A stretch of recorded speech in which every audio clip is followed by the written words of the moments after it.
Mağlum oğlu әкесі дайырдым. Молодец, красавчик, би менен айырдым. Шіркін мынау қуаныш тойының құттықтауға келіп тұрған түрі. Ақ көйлек киген, көк көйлек киген құрбыларым да бар. Бақ дәулет деген, нұр дәулет деген класстастарым да бар. Ақ пакетпенен, көк пакетпенен сарқынтарым да бар. Алағайын бітті сау болыңдар. I'm a rock star, gangstar, giving to me power, even pasta. I'm Rasta, the people give me money. I'm a rock star, gangstar, giving to me power, even pasta. I'm Rasta, the people. Like that you can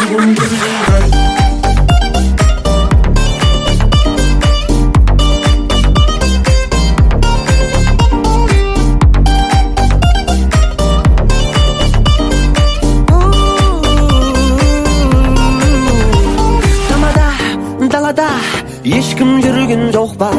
Пардон, официант, тез есікті құлта. Айыппұл төлеп жатар жағдайым жоқ. Ән айтайын, тойшыл дүйім жұрт қой. Ақ көйлек киген, көк көйлек киген құрбыларым да бар. Бақ дәулет деген, нұр дәулет деген класстастарым да бар. Ақ пакетпенен, көк пакетпенен сарқынтарым да бар. Алағайын бітті сау болыңдар.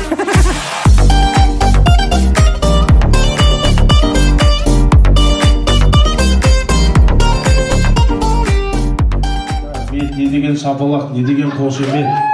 Қазақтың тойы шапалақпен шабыт береді дейді ағайындар. Рұқсат болса тағы бір сұрайын. Бүгінгі Гүлназ қызымыздың ұзату тойын, құдалық тойын бастауға дайынбыз ба?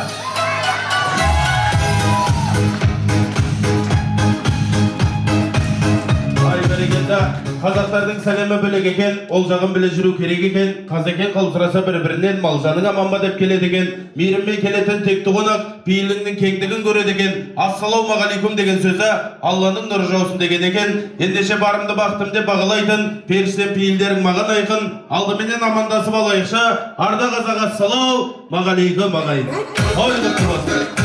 Енді рұқсат болса, той деп жүріп талай таңды атырамыз, той деп жүріп талай таңды батырамыз. Дүбірлеткен тойхананың төріне, асабаның алаңына баршамыз шустри жеңгелеріміз болса ортаға шықсын, құдаларды билетіп ортаға шақырамыз ағайындар. Бүгінгі байбұлан ұлдарыңыз біздің Гүлназ қызымыздың қолын сұрап келіп отыр екен.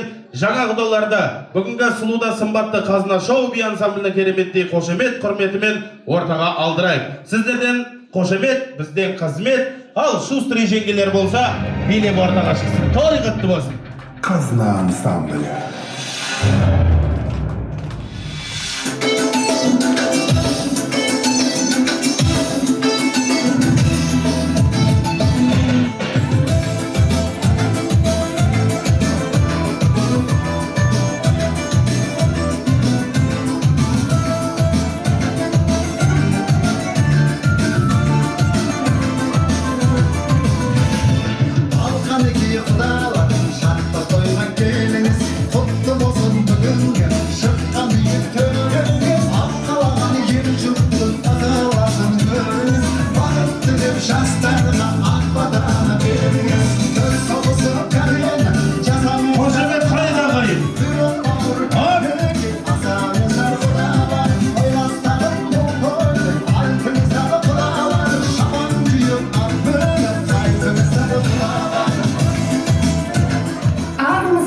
Ардақты ағайын, бармысыздар қадірлі қонақтар.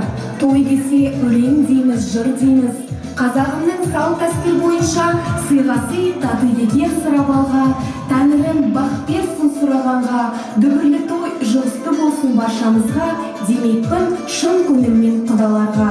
Күйеу 100 жылдық, құда 1000 жылдық демекші, 1000 жылдық құдаларымызды қарсы алайық.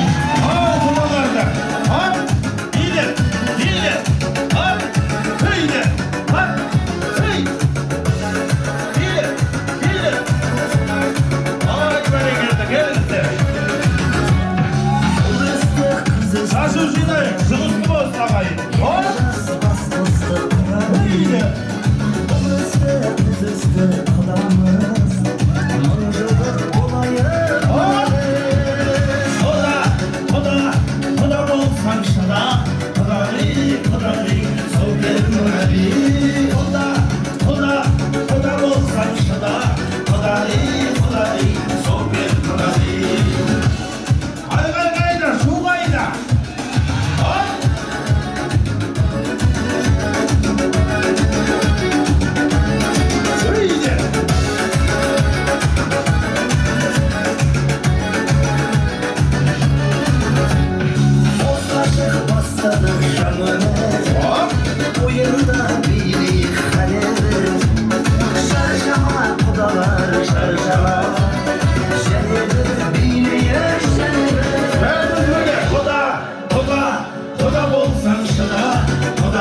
Той құтты болсын, той қыласын. Ал құда-құдағилар жоғары қарай төрлетіңіздер. Дастарханға отырмаймыз, жоғары төрлетіңіздер. Той құтты болсын. Ал құда-құдағиларға бір қошемет ұрып қояйық, иә? Құдашаларымыз ат берілетін алыстан келіп жатыр екен. Енді рұқсат болса, құрметті құда-құдағилар, баршаларыңызға, қадамдарыңызға гүл бітсін. Он аяқпен аттап, мына бүгінгі біздің есіктен аттап жатқан қадамдарыңызға гүл біте берсін. Енді рұқсат болса, құрметті қадірменді жақсылар, ортамызда той жасап отқан дөбірлетіп бүгінгі 300-дің басын қоспаса да ағайын туыстың басын қосып, сүттің бетіндегі қаймақтарын жинап отырған Гүлнара анамызды ортаға шақырып келіп отыр. Сіздердің қошемет құрметтеріңізбен той иесі анамыз қайда, қыз беріп жатқан.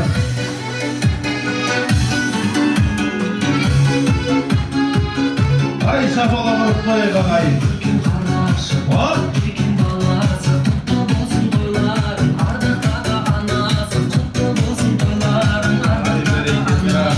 Той құтты болсын. Мына кісінің көңіл күйі күшті ғой кәдімгідей. Той құтты болсын. Шапалақ ұрып қойықшы анамызға. Той боласа берсін ағайындар. Енді бас құдағиларыңыз міне, құдағи қайда? Қолын көтеріп қойсыншы. Той құтты болсын. Міне бас құдағиыңыз осы, Алла берсе осы кісімен бір шайды бөлісіп ішетін жағдайға жетсін. Екі ауылдың арасында ат жорғалап дорба-дорбалай берсін дегім келеді. Енді мына тойдың басын бастап жатқан, мына сіздерге әулетімізді таныстырып, осындай кереметтей той жасап жатқан Гүлнара анамыз осы, бір шапалақ ұрып қояйық ағайындар. Той құтты болсын, иә? Той жасау екінің бірінің қолынан келе бермейді, қызын ұзатып, бүгінгі құда күтіп жатқан анамызға тағы бір қошемет ұрып қояйық, құрметті қадірмен жақсылар. Енді мына бүгінгі кереметтей анамызды сіздерге шағын таныстыра кетейін, өйткені бұл тойда, тәте, бұл тойдың жақсы өтуі маған байланысты емес. Бұл тойдың жақсы өтуі құда-құдағиларға байланысты емес. Бұл тойдың жақсы өтуі сізге байланысты. Ашуланып, жынданып жүрсеңіз, той солай өтеді. Билеп күліп жүрсеңіз, той солай өтеді. Билейміз ба? Шапалақ ұрмаймыз ба ағайын? Той құтты болсын. Енді мен мамамды шағын таныстыра кетейін құдағи сіздерге. Рас болып отырса, біздің жақ шапалақ ұрып отырады. Келістік қой. Құдағиларыңыз самая красивая, самая нежная, самая очаровательная. Мисс 2015, Мисс 2018, Мисс 2023 ағайын. Мисс 2024 болат тойы бар. Құрметті қадірменді жақсылар, самая красивая, самая нежная, самая очаровательная, великолепная, но иногда наглая. Құдағиларыңызға бір қошемет ұрып қояйық. Мама, көңіл күй жақсы болса, құдағиды ортаға алып бір билеп жіберейік. Екеміз ғана, иә?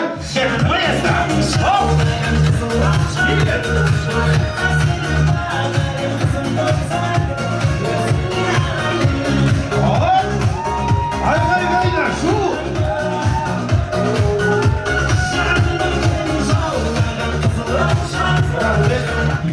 Біреудің әулетіне араласып нелеріңіз бар құдай?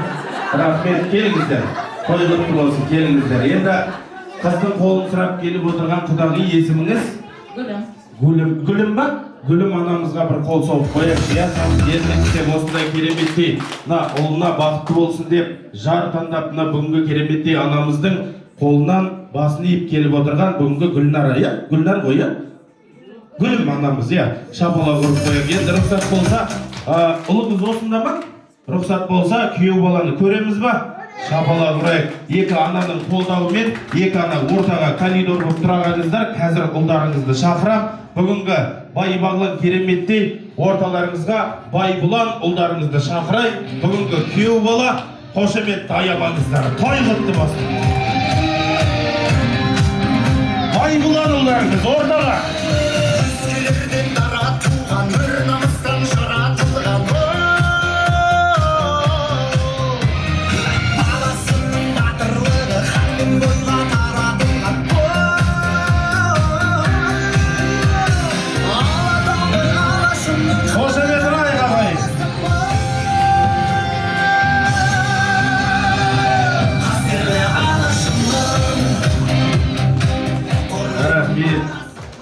Тойдың қақ ортасында тамада ұстап тұрғанын қарасаңыз, бір шапалақ ұрып қояш күйеу балаға.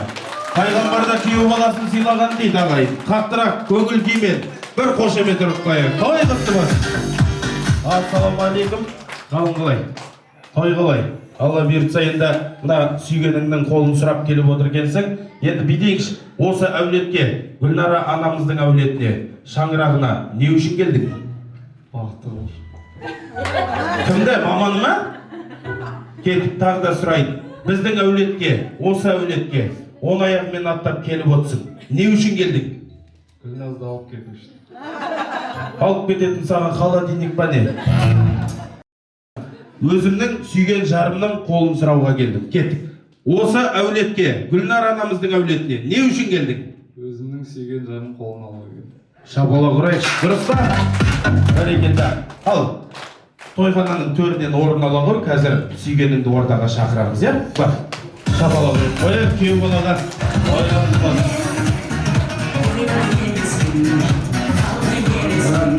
Мені құрметті қадірмен жақсылар, қанаттыға қақтырмай, тұмсықтыға шоқтырмай, бүгінгі дүбірлетіп дастархан жайып, бүгінгі барша ағайын туыстарды бір ұяға жинап отырған анамыздың сұлуда сымбатты қызын ортаға шақыруға рұқсат етіңіздер.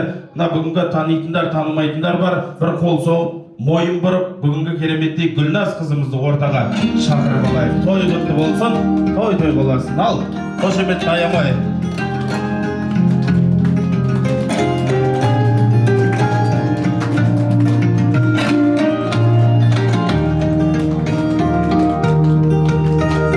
Үкілігін шат, өрмелі көйлек, тұрғандай Қайда, шу қайда? сыз билеп, иықтан шашып. Гүлназ келе ғой бері қарай. Қайда кетіп қалды? Келе ғой. Той құтты болсын, шапалағын қояш. Алла бұйыртса той-тойға ұласа берсін. Ал енді құрметті қадірмен жақсылар, екі жасты қосуға Алла тағалам ниет етсін. Мына бүгінгі Құдай қосса, бүгінгі барша күйеу бала мен кереметтей қызымыздың қолын сұрап келіп отырған күйеу бала өзінің гүл шоқтарын алып ортаға келе ғой. Шапалақ ұрып қояйық ағайын. Екі жасты қосамыз ба? Бір қошемет ұрып қояйық ағайын.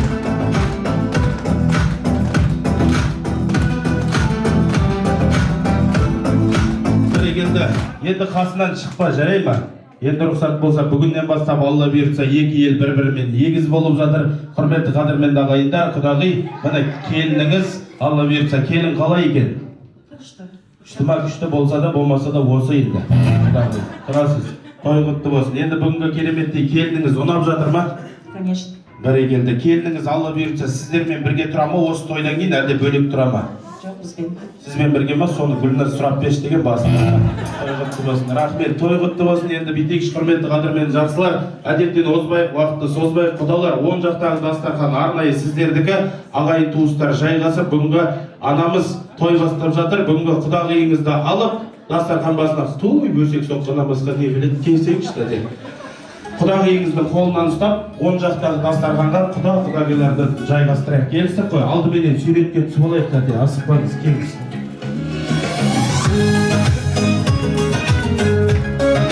Қыз жолдас, ол жолдастың қасына бары.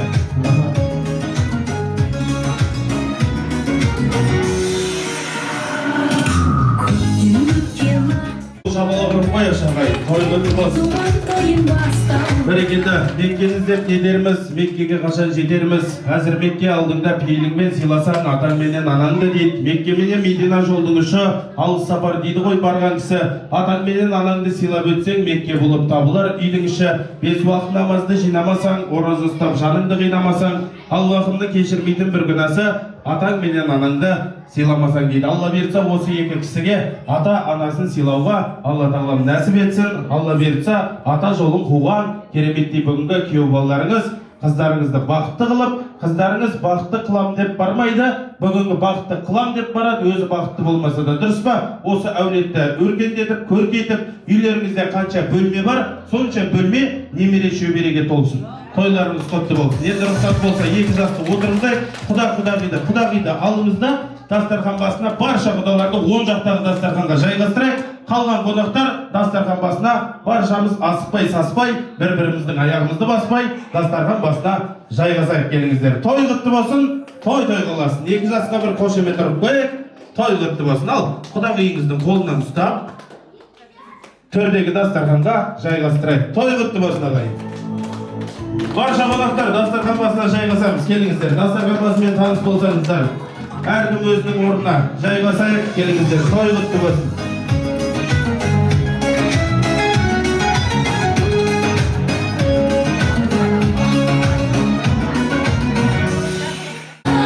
Келіңіздер, құрметті қадірмен жақсылар, дастархан басына жайғасайық. Тойларыңыз құтты болсын, той-тойға ұласы берсін. Екі жас бақытты болсын, бақытты баянды ғұмыр кешсін ағайын. Келіңіздер.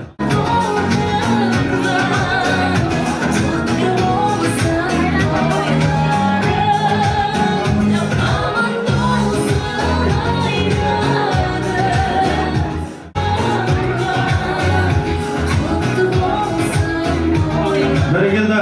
Ал құрметті қадірмен жақсылар, бүгінгі кереметтей торқалы тойымыздың баста иллахи аумин деп бата беретін осы өзіміздің әулеттің кереметтей ағасы, данасы рұқсат болса, шеше тілім сайрасын, ақ дастархан жайласын, тойхананың төрінде отырған Жанат ағам қайдасын деген біледі. Жанат әкеміз бар ма? Қолын көтеріп қойсын. Бәрекелді. Иллахи аумин деп ақ дастарханға бата алсақ, нұр үстіне нұр болар ағайындар. Барша мұсылмандар мұсылман болса да Аллахан жайып отырайық. Иллахи аумин ағайын. Аллахым болсын, құдырам болсын. Дастархан бай болсын, қазанышың бай болсын.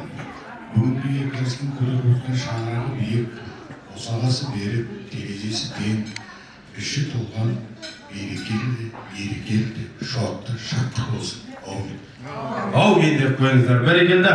Алдарыңыздағы сусыннан, тәтті салаттан алып отырыңыздар. Тойларыңыз құтты болсын, алдарыңыздағы дәмнен кереметтей бүгінгі тойымыз құтты болсын. Екі жас бақытты болсын, арнайы бүгінгі той құтты болсын ағайын.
Ассалаумағалейкум. Сөздердің айқындалып жоталарын мен бүгін әу сөзіңмен оталамын. Ассалаумағалейкум деп едім, бір түрлі қарадыңдар жота бәрің. Ассалаумағалейкум деп жатырым ғой. Уағалейкум болсынша шабалағың ағайын. Той құтты болсын. Бүгінгі кереметтей тойларыңыз құтты болсын. Құрметті қадірменді ағайындар, енді құдалық деген ұғымда сонау ата дәстүрімізден біліп жатсыздар. Екі елді бір-біріне таныстырып, табыстырып, бүгінгі екі жастың бақытын тілеу үшін жиналып отқан жиын. Енді бүгінгі кереметтей, құрметті қадірменді құдағилар, қадамдарыңызға гүл бітіп, бүгінгі Алла бұйыртса, екі жас бақытты бола берсін, бақыт құсы қона берсін. Бүгінгі тілегім рас болса, шапалағын ағайын соға берсін ағайын. Той құтты болсын. Той жырға ұласа берсін. Енді құрметті қадірменді жақсылар, ортамызда көпті көрген, бүгінгі кереметтей арамызда көп жүрген, бүгінгі әкеміз бар екен, Дастан әкемізді шақырайын. Бүгінгі өзіміздің ағайын туыстармен, алыс жақындармен сіздерді таныстыр кетсін. Жаңа құдалар сіздер жақтан бір кісі сайланып отырса, нұр үстіне нұр болады. Біздің танысудан кейін сіздерді бір таныстырып өтетін боламыз. Дастан ағамызға қошемет ұрайық, той құтты болсын.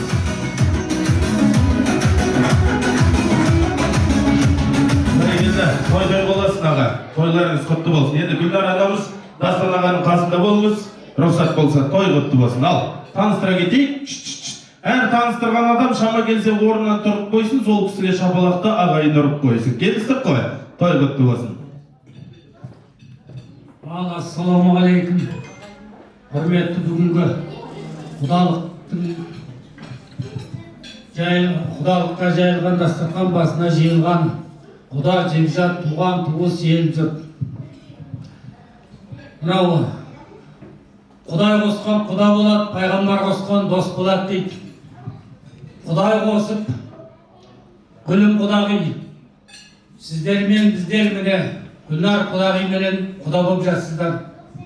Құдалықтарыңыз 10 жылдық болсын, балаларыңыз бақытты болсын, күйеу бала 100 жылдық болсын. Осы отырған баршаңыздың бастарыңызда, отбасыларыңызда осындай жақсылық той болсын. Еліміз аман, жұртымыз тыныш болсын. Тек қана тойда жолығуды Алла нәсіп етсін. Енді мен осы әулеттің жаңағы атамыз бен енемізден 7 қыз бір ұл болатын. Сол 7 қыздың ең үлкенін мен алғам. Аллаға шүкір, міне одан бері 30-40 жыл болып қалды ма, көгеріп, көктеп, өсіп, өніп, бір рулы ел болдық. Әне, менің алған жұбайым, жаңа күйеу бала, кім еді? Байбұлан, Гүлназымды, міне, тура сондай кішкентай кезінде алған менде, мектепте істеп жүрген алып қашып алдым. Аллаға шүкір, әзір көгеріп, көктеп, өсіп, өніп, үй болдық. Енді мен осы қайын жұрт жағын таныстырайын. Міне құдағиларыңыз, Гүлнар. Бұл балқызым, мына Қазақстанның әйтеу бармаған жері жоқ. Бір Қытай компаниясының мықты елді қызметкері Сарапшыларкөлде де болды, Семейде де болды, Өскеменде де болды. Қай жерде жол жоқ, сол жердің бәрінде жол салып, осы автобандарды салып жүрген кісі осы кісі. Ал құдағидың мен жұртын таныстырайын. Жанат құдаларыңыз жаңа ата берді ғой өздеріңізге, осы дастарханда. Жанат құданың жұбайы. Мен жаңылмасам, Инязды бірге оқыдық. Алматының Атия деген университеті бар болады. Кез келгеннің қолы жете бермейтін. Қазір тіптен жеттім. Міне, аты жөнін ұмытып отырмыз, Гүлзира. Тұрып қойыңыз. Қазір бәріміз құрметті демалыстамыз. Жаңылмасам. Құдашалар, енді тұрып өздеріңіз жағы қайда кетті? Дәлі шапа дейді. Раиса, Рима, Айгүл.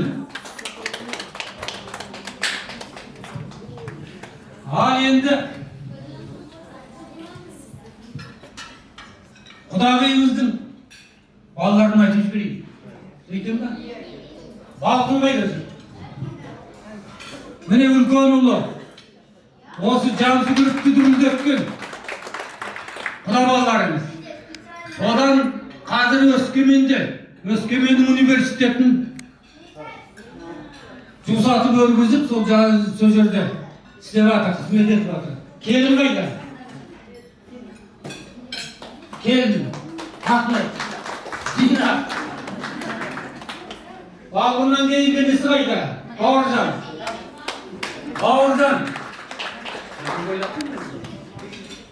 Бауыржан бойдақ.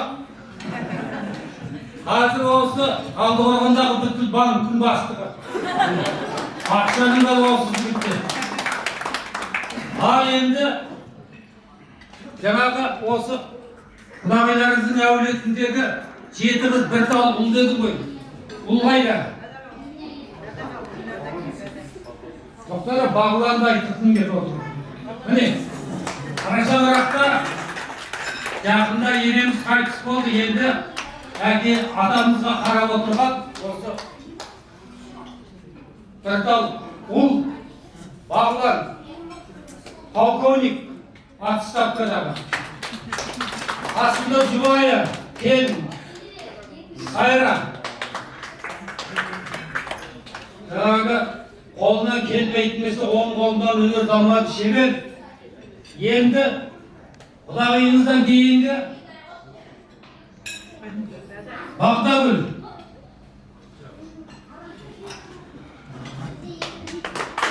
Бағдагүл деген қызымыздың өзім Оралға барып жайып шеркештермен бажа сол ауылға сол жаққа барып ұзатып өзім тойында болып міне бажам Жұмабай Ақжайықтың суына шомылып орманда аулап сөйтіп тойлатып қазір Талдықорғанда ма Алматыда бәда кәдімгідей өзінің мамандығы бойынша бақты қызметкер белсенді. Бәріден кейін Бақыт Назарбаев мектебінің оң қолы. Қайда жүрсе де Назарбаевтың грамотасы да осы қызда, медалі де, ақшасы да осы қызда. 30 миллионға жақында ғана Алматыдан үй алып. Бізден ақша осы қызда бар. Бақыттан кейін Шынар деген қыз міне. Шынар қызы қайда? Кім? Айгерім қайда? Айгерім осы Талдықорғандағы ең супер салондардың қожайыны. Күйеу балалары қайда? Одан кейін Жанар кетті. Жанар Қарабұлақты дүрілдетіп отыр. Жанар дегеніз. Қанша қыз болды осы?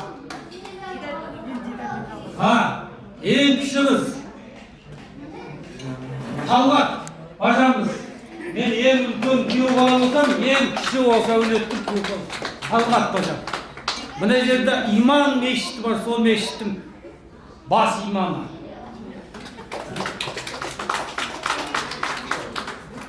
Ең кенже балдызымыз Дидар.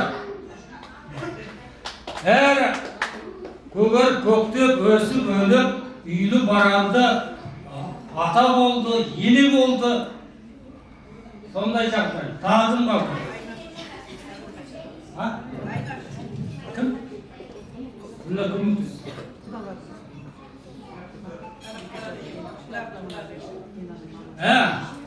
Жаңағы балғын құлабаларымыздың атасы. Атыңызды айтып жіберіңіз.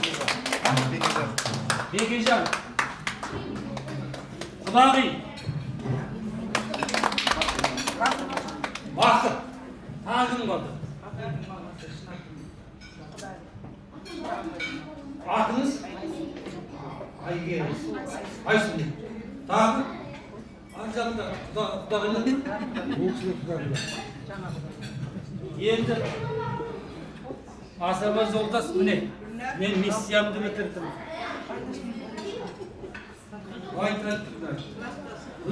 Гүлнар құдағиларымыздың досы, подружкасы, кластасы Айнаш. Енді артысымен болсы төбір жамандамаңыздар. Өз жол жүріп, шаршап жалдығып келдік. Омбұқар, Турға, Құданасы, Яркенттен келдік. Біз өзіміз сол. Яркентте Қытай жаққа барсаңыздар, МСПС деген нені білсеңіздер, сол жерде бізбіз. Күндізді қай уақытта келсеңіздер есік ашық. Тойларыңыз той боласын, тойдан кенде болмасын, балалар бақытты болсын. Бәрекелді, тастан әкемізге бір қошеметті аямаңыздар. Той құтты болсын. Жазиралы Жаркентте келіп отыргенсіз, той құтты болсын. Ал енді дастархан басына жайғасыңыз. Рұқсат болса, құрметті қадірмен жақсыларым, бүгінгі құдағиларды рұқсат болса бір ауыз таныстыруға шақырайын. Кім бар араларыңызда? Той құтты болсын. Келіңіз, билеп келейікші маэстро. Қос, той құтты болсын. Билеп. Құдағиға шапалақ қайда қайын?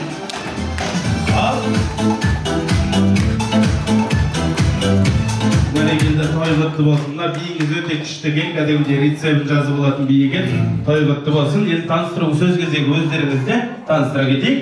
Той құтты болсын. Құдағиға шапалақ, той болсын.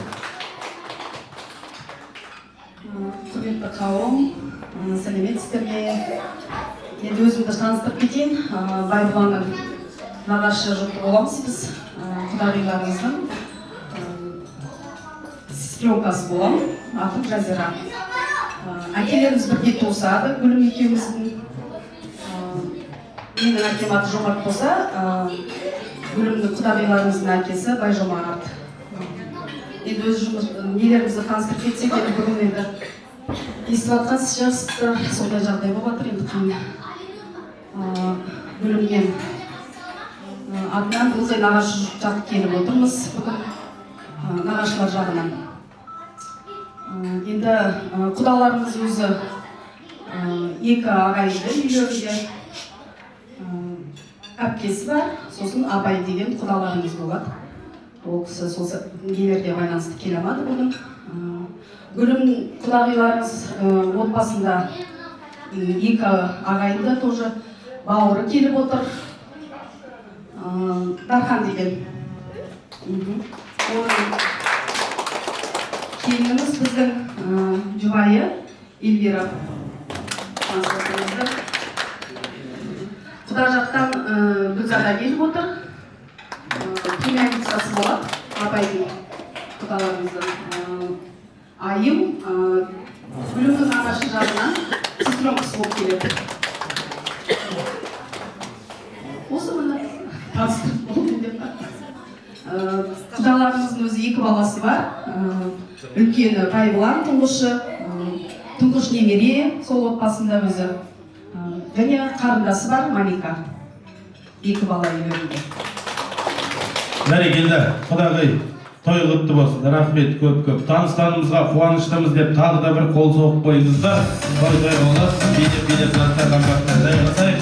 Енді мына екі ел бір-бірімен танысып жатқаннан кейін, құрметті қадірменді ағайындар, мына ортада қай бала, мына қай қазақтың баласы десеңіздер, өзімді де шағын таныстыра кетейін. Орта жүздің ұлымын, Наймандардан тараған ұрпақтардың бірімін. Ал жараңдар, қарағым келсе қараңдар. Ақсу деген аудан бар. Қапал деген елден келдім ағайын, Суықсай деген жерден келдім. Тойларыңыз құтты болсын, атым Санат, Айқынның Тұлабой, тұңғыш ұлы, мен болам бүгінгі қуаныштарыңызға бөлісуге Жансүгіровтен өзім келдім. Бір дуғал шапалақ ұрып қойып, құтты болсын, иә? Енді, құрметті қадірмен жақсылар, бүгінгі кереметтей торқалы тойымызды бимен жалғастырайық. Қазақтың тойы той болмайды, күмбірлеген күйі болмаса, қазақтың тойы той болмайды, мың бір алған биі болмаса дейді. Қазына шоу би ансамблінің сұлуда сымбатты қыздары би билеп беріп сіздерді таң қалдырсын. Той құтты болсын ағайын. Алдарыңыздағы астан дәмнен алып отырыңыздар. Той қаласын. Қазына ансамблі.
Ай, бәрекелді. Қазына шоу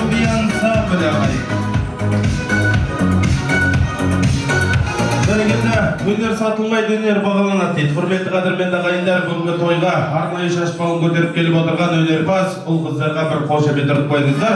Той құтты болсын, той-тойға ұласа берсін. Енді рұқсат болса, құрметті қадірмен жақсыларым, бүгінгі кереметтей үлкен Ұлытау мейрамханасының үлкен асы дайын болды. Рұқсат болса, ас келеді, аспен бірге бас келеді. Құдаларға қоятын басымыз бар, беш бармақ деген қазақи, Аллаға шүкір, асымыз бар. Встречайте, дамы и господа, Ұлытау мейрамханасының үлкен асы.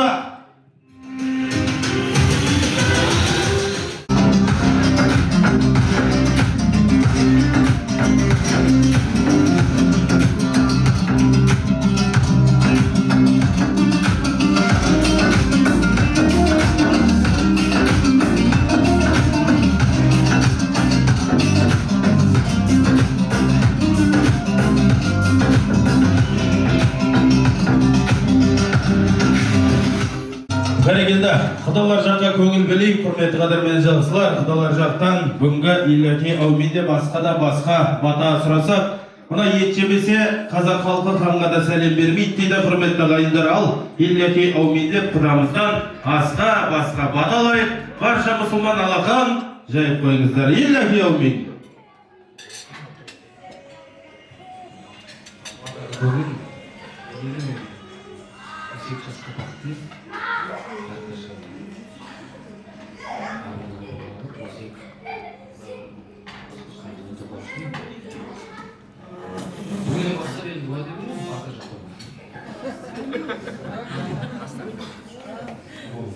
Аумин деп қойыңыздар, бәрекелді. Той құтты болсын. Енді мына батаны қазірден үйрете берейін. Рұқсат болса алған жайып қойыңыз. Құдамыз бата беріп жатыр ғой. Ыңғайсыз жағдайға қалдырмай, бала тілі бал дейді, мен бір бата берейін. Сол батам қабыл болсын. Келістік қой. Арыстандай болсын ақылыңыз. Жаманшылықтан құтылыңыз. 80-дің 8-ден аман өтіп, 90-ға келгенде тоқал алдым деп құтырыңыз. Аумин. Бәрекелді. Той құтты болсын. Ас қойдық, екі қолды бос қойдық. 2 күндік тамақты 2 минутта жеп қойдық демей, алдыдағы ыстық астан дәмнен алып отырыңыздар. Құрметті қадірменді құда-құдағилар, тойларыңыз құтты болсын. Біздің атымыздан кереметтей әсем ән болсын. Ауыздарыңыз дәмде, құлақтарыңыз әсем әнде болсын. Өзімнің өнердегі өмірдегі бауырым аман жол, оларыңызды қарсы алайық. Той құтты болсын ағайын.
Аспанын көрсенгенім, сол менің саған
бәрекелді, той құтты болсын. Ал құрметті қадірмен жақсылар, алдарыңызға стәндемнен алып отырыңыздар, тойларыңыз тойға ұласа берсін. Уақыт жоқ заманда уақыт тауып, дағдарыс састырған заманда, берекені қаштырған заманда, үкімет қарық қылып жұмбақтап, азық-түлік қымбаттап жатса да бүгінгі тойдың көшін көтеріп келіп отырған өзіміздің әулеттің үлкендері, ағаларымыз, әкелеріміз, аналарымыз бар екен. Рұқсат болса бірінші ақ тілекті бүгінгі тойымыздың ақ тілегін ашып беретін осында отырған әулеттің үлкендері, кереметтей бүгінгі Дәнеш апамыз бастаған, Жанат ағамыз қостаған, Гүлзира анамыз бар екен, ортаға келе берсін. Раиса дәдеміз бар, Рима дәдеміз бар, және де Айгүл анамызды ортаға билетіп шақырайық. Тойларыңыз құтты болсын. Бірінші ақ тілектің иегерлері ортаға билеп шығайық. Той құтты болсын.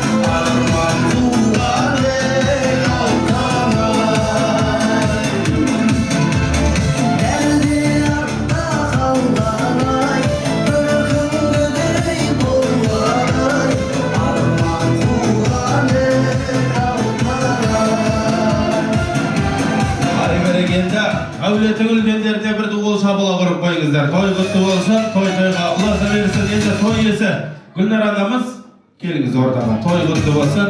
Мына тілекшілердің тілегін орнымыздан тұрып, мойнымызды бұрып, нық болып, бүгінгі той қуанышымен бөлісіп келіп жатқан қонақтарды өзіңіз қарсы алып, тілек тыңдап отырсаңыз нұр үстіне нұр болады. Енді мына билеп шыққан апаларым арасына мына кісіні шақырайыншы, келіңізші апа. Той құтты болсын. Шабала құрып қояшы осы кісіге. Нағыз сыйлап келгендер билеп шығады, бір-бірін сынап келгендер сүйреп шығады дейді. Аллаға шүкір, аналарымыз, әкелеріміз билеп шығып жатыр. Осы кісілердің арасында ең жақсы билеген сіз деп ойлаймын. Бір маэстро қосып жіберші, шабала құрып қояды. Берейде. Апа, тоқтамайсыз.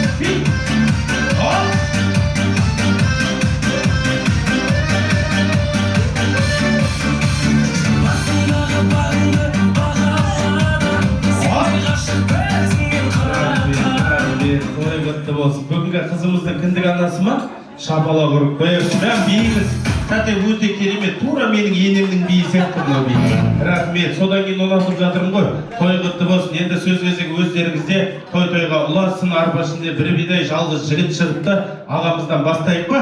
Әлде үлкен анамыздан бастайық па? Той құтты болсын. Апа, той-тойға ұласын. Ал, сөз тыңдайық ағайын. Ал Гүлнар қызымыздың орны құтты болсын, бақытты болсын, барған жеріне балдай батып, судай сыңсын.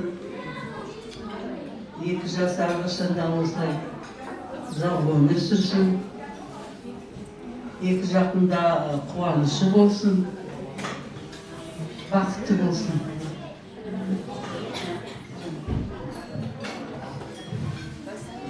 Мен ет турап жатыр едім тұра. Халқыңдар, бүгінгі той құтты болсын. 2 жасымыз бақытты болсын. Бүгінгі мына көтеріп жатқан отауларым құтты болсын. Іші толған береке, бақыт, шуақ, бала күлкісіне толсын. Енді бүгінгі құдалықтарымыз 1000 жылдық болып, наурыз бізге 100 жылдық күйеу болып, 2 жас бақытты болсын.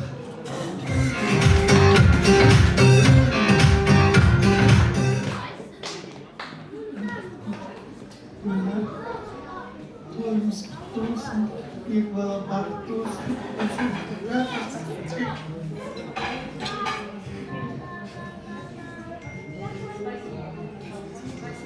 Ал құрметті тойға келген қауым, бүгінгі Гүлназымыздың ұзату тойы құтты болсын. Бәріміз сол тілекші болып келіп отырмыз. Гүлнар енді мына алғашқы қуанышын қызымызды қиясына қондырайын деп отырмыз. Бүгін құтты орнына, құтты үйіне, болашақ өзінің мәңгілік отанына барайын деп отыр. Оған бәріміз де бақыт тілейміз, барған жерінде балдай сынып, сол үйдің беделді бір абыройлы келіні бол, Гүлназ жаным. Екеуіңді тек қана қатарларының алды болып, алдарына үлкен мақсат қойып, мақсаттарына жеткендеріңді көрейік, бақытты семья, үбірлі-шүбірлі болғандарыңды көрейік.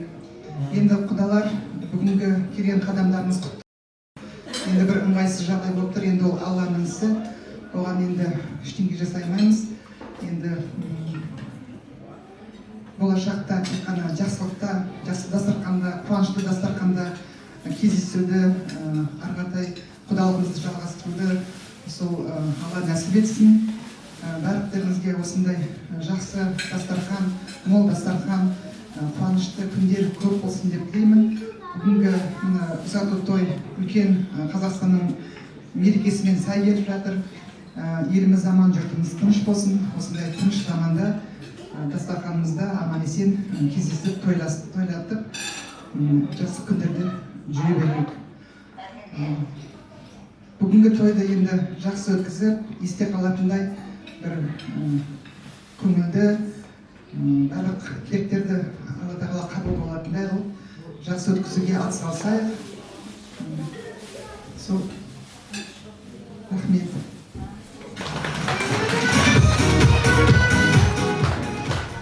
Құрметті құда-құдағилар, бүгінгі төрге шыққан орындарыңыз құтты болсын. Гүлназ, күйеу бала, екеуіне тек қана жақсылық тілеймін. Аман есен болыңдар, жусандай түбірлі болыңдар. Барлық жақсылық тілеймін, барлықтарыңызға денсаулық тілеймін. Гүлназ, тойыңыз құтты болсын. Сол.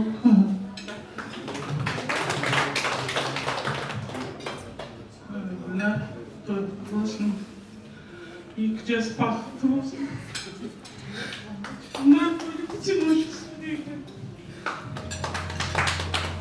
Бәріміздің ойымызда, көңілімізде бір кішкене әттеген ай деп тұр. Енді ол Мұраттың осы күнді көрмегеніне, осы күнге жетпегеніне кішкене өкініш. Енді Гүлназды қарасақ, тура Мұраттан айнымайды, папасынан айнымайды. Қыз балалар әкесінен тартса бақытты болады дейді ғой. Сол бақытты болатынына сенімдіміз. Папамның арбағы әрқашанда қолдап қоршап жүреді деп ойлаймын. Енді кішкене ондай өкінішті жағдайлар болады. Бірақ соған қарамастан бәрі жақсы, балаларымыздың бақытты болуына бәріміз де тілектеспіз.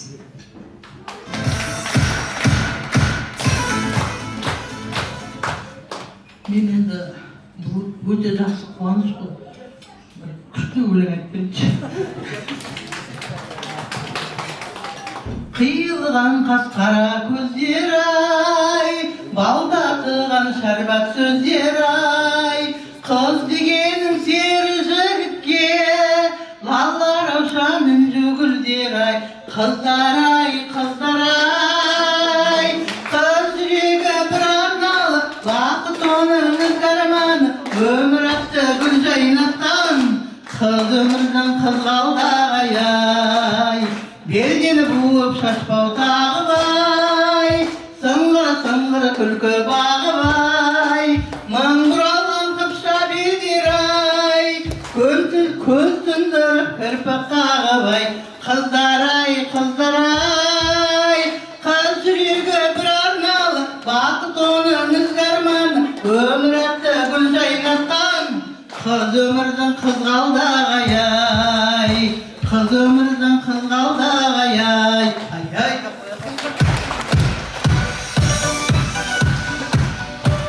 Бәрекелді, мына бүгінгі кереметтей анамыз ән салып жатыр ғой, дауысы өте керемет, иә? Бір шапалақ ұрып қояш. Той құтты болсын. Мынау арнайы бүгінгі кереметтей өнердің атынан сізге тойдан тобықтай ғой. Өнеріңіз үстем болсын, Алла берсе өнердің жолында жүре беріңіз, осындай кереметтей тойдан тойға шапқылап жүре беріңіз. Енді тілектеріңіз қабыл болсын. Аллаға шүкір, ақ пен қара бірге жүреді ғой. Бүгінде кереметті тірі адам тіршілігін істейді. Енді әкемізді жоқтатпай кереметті тойхананың төрінде, анамыздың қуанышында, бүгінгі қыздарымыздың қуанышында төрден орын алып жатсыздар. Енді тойларыңыз тойға ұласа берсін, той құтты болсын. Бүгінгі той баршаларыңызға жұғысты болсын дегім келеді. Ұлдарыңыз, бүгінгі қыздарыңыз қылықты, ұлдарыңыз ұлықты болсын.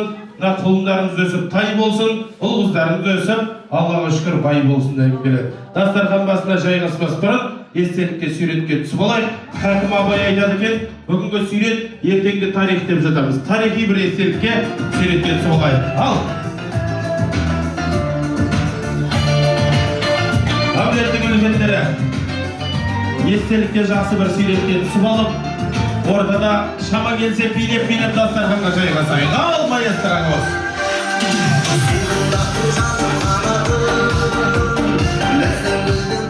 Тойға ұласа берсін, құрметті қадірмен жақсылар, әулеттің үлкендері дастархан басына жайғасайық, екі жасты құттықтап болсақ, тойларыңыз құтты болсын. Енді мына екі жас бақытты болсын ба, ағайын?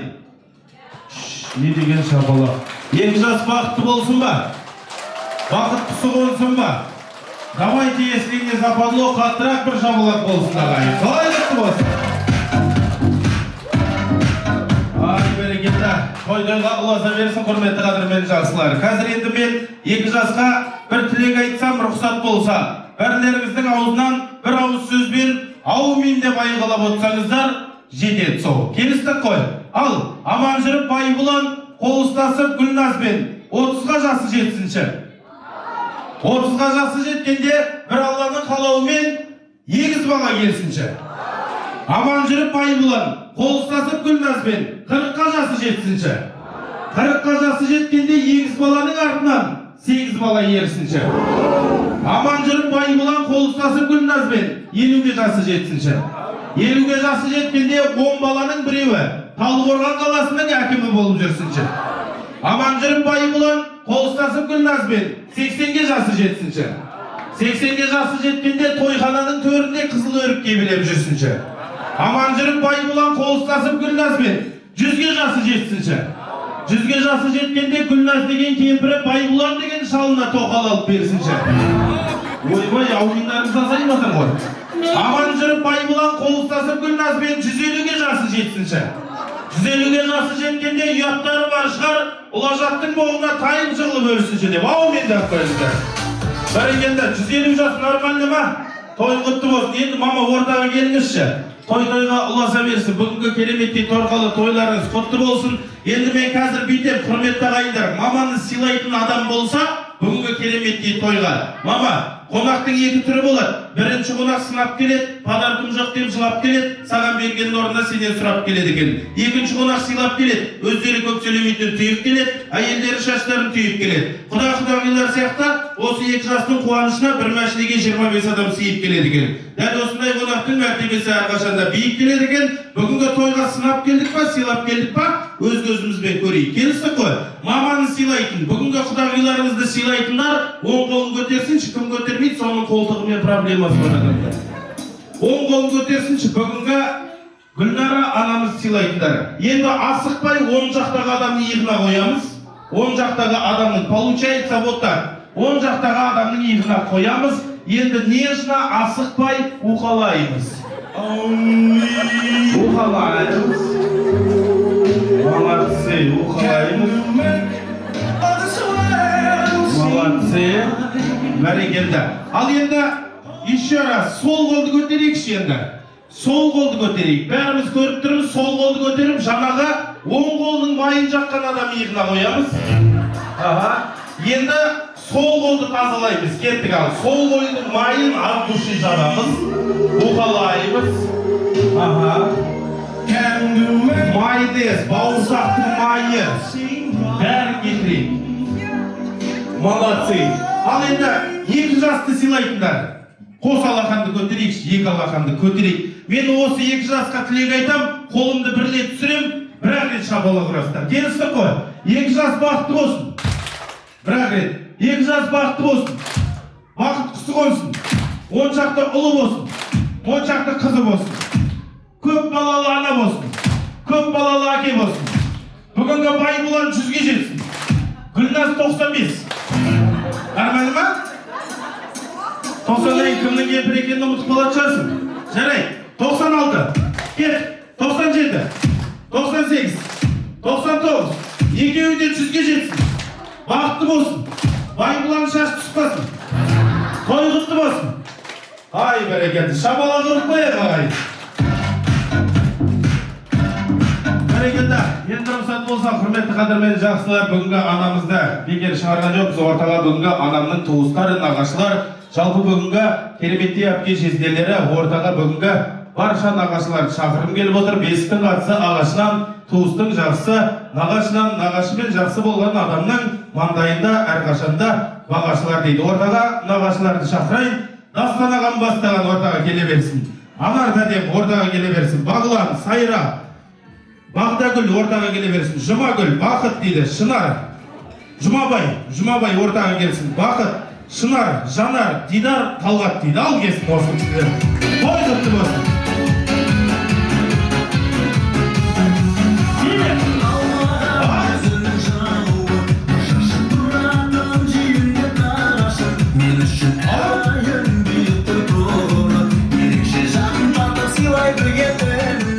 Бүгінгі анамызға атсалысып келіп отырған міне барша нағашылар, бауырлары, ағалары, жеңгелері бір қол соғып қойыңыздар, той құтты болсын, тойға құласа берсін. Ал енді нағашылар қош келіп жатсыздар, құдалықпен бүгінгі ұзату тойларыңыз құтты болсын дегім келеді. Екі жас бақытты болсын дегім келеді. Бүгінгі тойға ұласа берсін. Сөз кезегі сіздерде. Кім қайшылға? Ой, кім қайшыл деп ме? Кім бастайды? Келіңіз.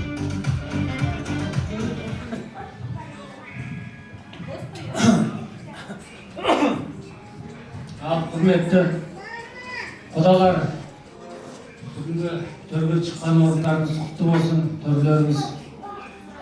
Енді бәріміз мұсылман баласы, Алланың құлымыз. Алла тағала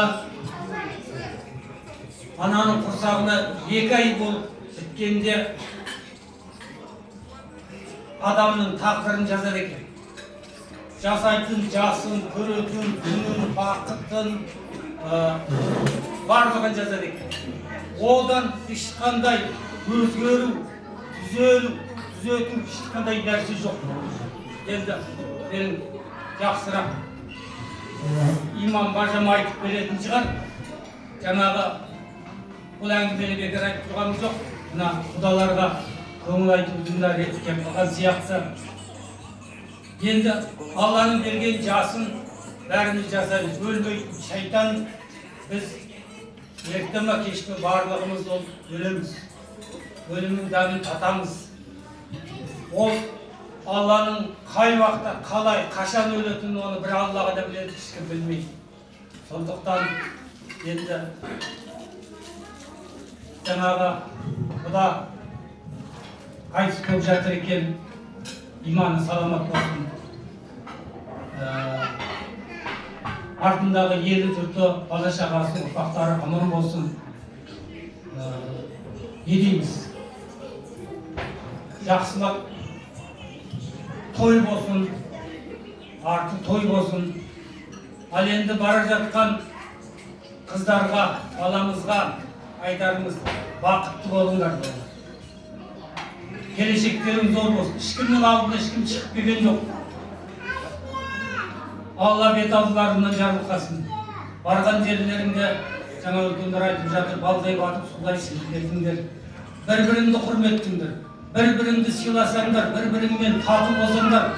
Бақыт деген өзінен өзі сендердің қастарынан шыққан. Бақыт деген байлық емес, басқа емес, ақшада, барда, жоқта емес.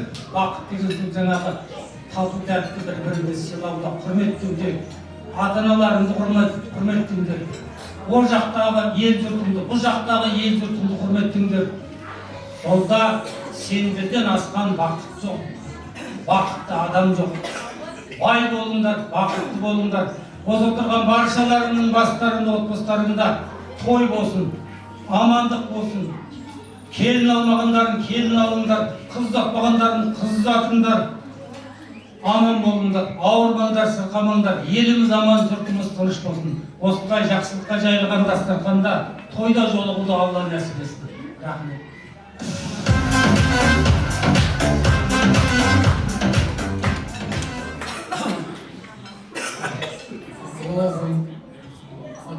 Қалымдарымыз құтты болсын, ойларыңыз құтты болсын, жастар бақытты болыңдар, және денсаулығыңыз бақытты болыңдар.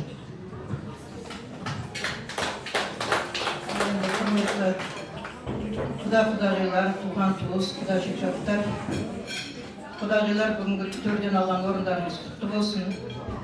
Мына қызымыз бақытты болсын, барған жерінде балдай батып, судай сіңіп, сол әулетті өсіп өндіріп, көгіліп көктететін бір жақсы, ұлы, дана ана болсын. Енді барлықтарымыз осындай тойда кездесейік, аман болайық, еліміз аман, жұртымыз тыныш болсын. Сол балалар бақытты болсын. Құда-құдағилар, қадамдарыңыз құтты болсын. Гүлнәр, енді мына қызыңды ұзатып жатсың. Қызыңның барған жері, Гүлнәз жаным, құтты болсын. Барған жерінде балдай батып судайсың. Енді балалы шағалы болыңдар, күйеу бала екеуі. Балалы шағалы болар, үбірлі-шүбірлі болыңдар. Бағана айтып жатыр ғой, мінезден. Байлық ақшада емес, дүниеде де емес деп. Байлық осы өздерінің тату-тапты болып, бақытты болып, балалы шағалы, үбірлі-шүбірлі болыңдар. Ақ түсті, сары шашты болып, екеуің бірге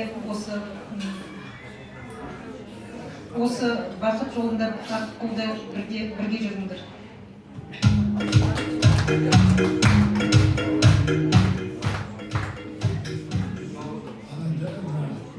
Келіп отқан құда-құдағилар, келіп отқан адамдардан нұр жаусын. Екі жасқа тілейтін тек қана бақыт, үбірлі-шүбірлі болып, тек қана бақытты болыңдар.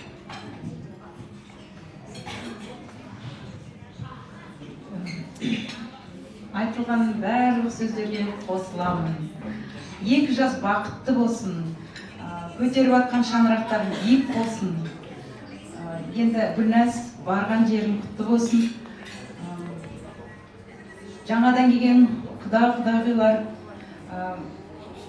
төрдегі орындарыңыз құтты болсын. Гүлнәр, әпкем, енді құдалық мың-жыл болсын. Балалар бақытты болсын әрқашанда. Үбірлі-шүбірлі болыңдар, шаңырақтарың биік, болашақтарың кең болсын, бақытты болыңдар.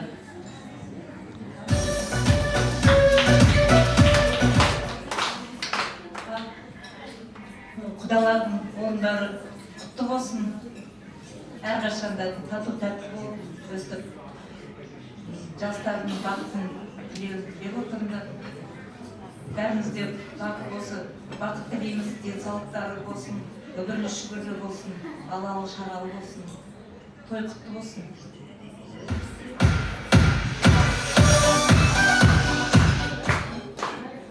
Құрметті құда-құдағилар, келген қадамдарың құтты болсын. Екі жас бақытты болсын, құдалық мың-жылдық болсын. Құрметті құда-құдағилар, келген қадамдарына нұр жаусын. Құдалығымыз мың-жылдық болсын. Гүлнәз қызымыз барған жерінде бақытты болсын. Байғұлан екеуі бақытты да, ғұмырлы да өмір кешсін.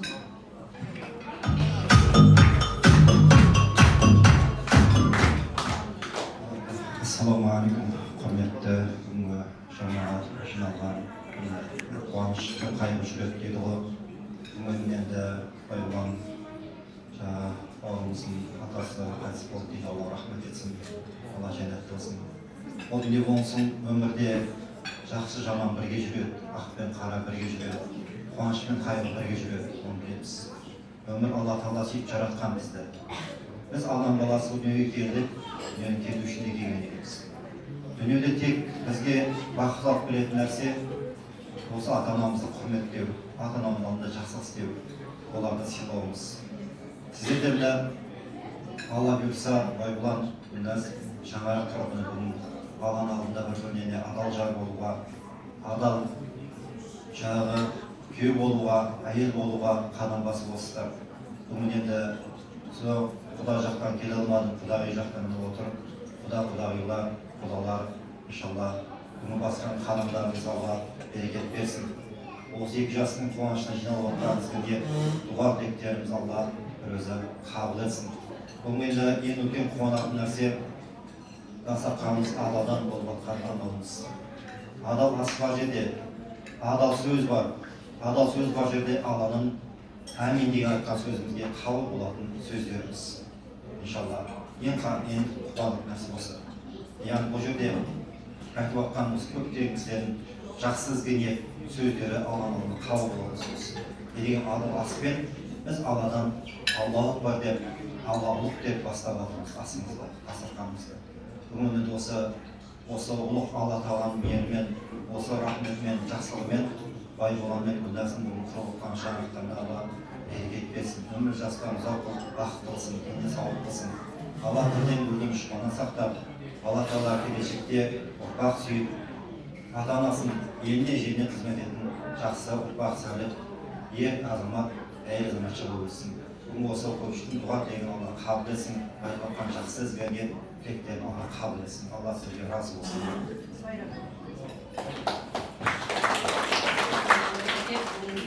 Құтты болсын, дамулар, келген қадамдар сандық жаусын, Гүлназымыз бақытты болсын, барған жерде балдай батып, судай сынсын. Жастар бақытты болсын, қуаныш болсын, бой болсын әр үйде.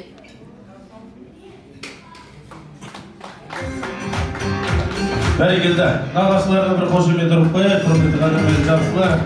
Тілектеріңіз, ізгі ниеттеріңіз қабыл болсын. Бүгінгі дүркіреген тойларыңыз сіздерге де жұғысты болсын деген келеді. Құдалық 1000 жылдық, күйеу бала 100 жылдық болып, айтып жатқан тілектеріңіз қыздарыңыздың, бүгінгі күйеу балаларыңыздың жүрегіне сіңсін деген келеді. Бүгінгі қызықтың қыздан көресін деген ниет бар ғой ағайындар. Бүгінгі тамақтың ащысын тұздан көрдім, жердің тайғанағын мұздан көрдім. Жас кезінде қыз екен деп менсінбей жүрмедім, Аллаға шүкір, өскен кезде қызықтың бәрін қыздан көрдім деп жатады. Қыздарыңыз қылықты, ұлдарыңыз ұлықты болсын. Естелікке бір суретке түсіп алайық. Той иесіне бота қалғанша естелікке фото қалсын дейді, я? Той құтты болсын. Келіңіздер. Ал, естелікке суретке түсіп алайық. Той қаласын нағашылар.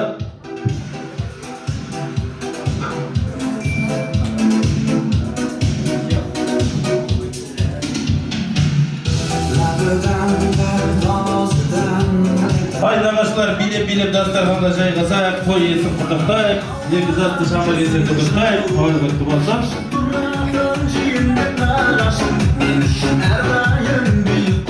Гүлнара анамызды ортаға шақырайық, той құтты болсын, той иесін шама келсе мойнымызды бұрып, шапалақты ұрып, қаттырақ қошеметпен қарсы алайық. Бәрекелді рахмет. Қазір мама енді мына бүгінгі той құтты болсын деп жатырмыз ғой. Бүгінгі той баршаларыңызға жұғысты болсын. Енді құрметті қадірмен жақсылар, Гүлнара анамызды танитындар бар, танымайтындар бар. Мына бүгінгі кереметтей Гүлнара анамыз қандай деген адамға қазір сізді мақтай бастайды. Сол кезде сол мақтаудан қай сөз жағымды өзіңізге құлағыңызға жақсы естіледі, бойыңызға жақсы сінеді, сол кісілерден екі адамды ортаға шығарып приз береміз. Келістік қой.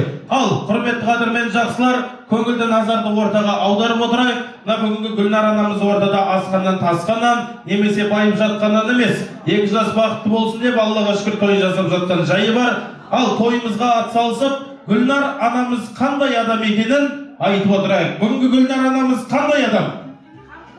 Қамқор, әділ, ақкөңіл, красавица, еңбекқор, тағы, ау, әдемі, асамес, құдай асамес дейді. Аға тағы, ақжарқын ана, тағы қандай, супер, еңбекқор, тағы, супер бабушка, супер мама, бауырмал, байсалды, ардақты, тағы, білімді, тағы да, өнегелі, пысық, өнерлі, тағы, ақ көңіл, құдағилар, Құдағиларымыз қандай? Ау? Мис 2018 дейді құдағи. Құдай, рахмет, қонақ жайлы. Жарай, тоқтатайық. Қай сөздер, қай мақтау сізге қатты ұнады? Айгерімнің сөзі, Бақсыңның сөзі. Ортаға шақырайық, той құтты болсын. Ортаға шақырайық.